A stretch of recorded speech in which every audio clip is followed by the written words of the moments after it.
আপুনি চাই আছে আসাম নিউজ। বন্ধ হ'ব 105খন বিদ্যালয়, চৰকাৰৰ হঠকাৰী সিদ্ধান্ত। মেট্ৰিকত বেয়া ৰিজাল্ট হোৱাৰ অজুহাত। মেট্ৰিকত বেয়া ৰিজাল্ট হোৱাৰ অজুহাত দেখুৱাই এইবাৰ চৰকাৰে বন্ধ কৰিবলৈ ওলাইছে 105খন বিদ্যালয়। 1 এপ্ৰিলৰ পৰা নহ'ব নামভৰ্তি। আনকি অহা 1 এপ্ৰিলৰ পাছত উক্ত বিদ্যালয়সমূহত শিক্ষাৰ্থীৰ নৱম শ্ৰেণীৰ পঞ্জীয়ন নকৰিবলৈও নিৰ্দেশ প্ৰদান কৰিছে। উল্লেখযোগ্য যে 2022 বৰ্ষত হাইস্কুল শিক্ষান্ত আৰু হাই মাদ্ৰাছা পৰীক্ষাত মুঠ 294খন বিদ্যালয়ৰ ফলাফল অতি দুৰ্বল আছিল। উত্তীৰ্ণ হাৰ 0ৰ পৰা 10%ৰ ভিতৰত আছিল। এই বিদ্যালয়সমূহৰ উত্তীৰ্ণ হাৰ আছিল 0ৰ পৰা 10% পৰ্যন্ত। সেইবাবে বিদ্যালয়সমূহলৈ সেবাই কাৰণ দৰ্শোৱাৰ জাননী প্ৰেৰণ কৰিছিল। ইয়াৰে 187খন বিদ্যালয়ে কাৰণ দৰ্শোৱা জাননীৰ উত্তৰ প্ৰদান কৰিছিল। তাৰ বিপৰীতে 107খন বিদ্যালয়ে সেবাই প্ৰেৰণ কৰা কাৰণ দৰ্শোৱাৰ জাননীৰ উত্তৰ প্ৰদান কৰা নাছিল।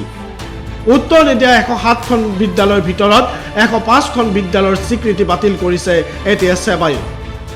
ইয়াৰে ভিতৰত কোকৰাঝাৰৰ মৰনাই চাহ বাগিচা হাইস্কুল আৰু নগাঁৱৰ শ্ৰী ৰামানন্দ দেৱ ছোৱালী হাইস্কুলক বিশেষ কাৰণত এবাৰৰ বাবে সুযোগ প্ৰদান কৰা হৈছে বুলি জানিব পৰা গৈছে। চৰকাৰৰ এই সিদ্ধান্তৰ পাছতে এতিয়া স্বাভাৱিকভাৱে সৃষ্টি হৈছে প্ৰতিক্ৰিয়াৰ। যিটো সময়ত চৰকাৰৰ দায়িত্ব আছিল অনুন্নত বিদ্যালয়সমূহ উন্নত কৰাৰ, যিটো সময়ত চৰকাৰৰ দায়িত্ব আছিল অনুন্নত বিদ্যালয়সমূহত উন্নত মানৰ সা সুবিধা প্ৰদান কৰাৰ, সেই সময়ত পৰীক্ষাৰ ৰিজাল্ট বেয়া হোৱাৰ দোহাই দি বিদ্যালয় বন্ধ কৰা কথাটো কোনেও মানি ল'বলৈ অস্বীকাৰ কৰিছে। উল্লেখযোগ্য যে দিল্লী, তামিলনাডু আদিকে ধৰি বিভিন্ন ৰাজ্যত এতিয়া চলিছে শিক্ষা বিপ্লৱ। দিল্লীৰ অনুন্নত বিদ্যালয়সমূহ উন্নত কৰি বিশ্ব পৰ্যায়ৰ বিদ্যালয়ৰূপে গঢ়ি তোলা হৈছে। সেই সময়তে অসমত বিদ্যালয় বন্ধ কৰি দিয়া কাৰ্য সহজভাৱে ল'ব পৰা নাই বৌদ্ধিক মহলে।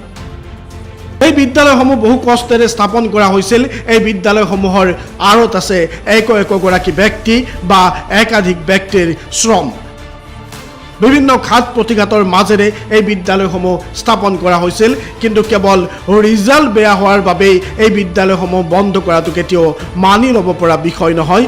যদি কোনো বিদ্যালয়ৰ ৰিজাল্ট বেয়া, সেই বিদ্যালয়ৰ ৰিজাল্ট কিয় বেয়া হৈছে তাক বিশ্লেষণ কৰাৰ প্ৰয়োজনীয়তা আছে, তাক উন্নত পৰ্যায়ৰ ৰূপে গঢ়ি তোলাৰ আৱশ্যকীয়তা আছে।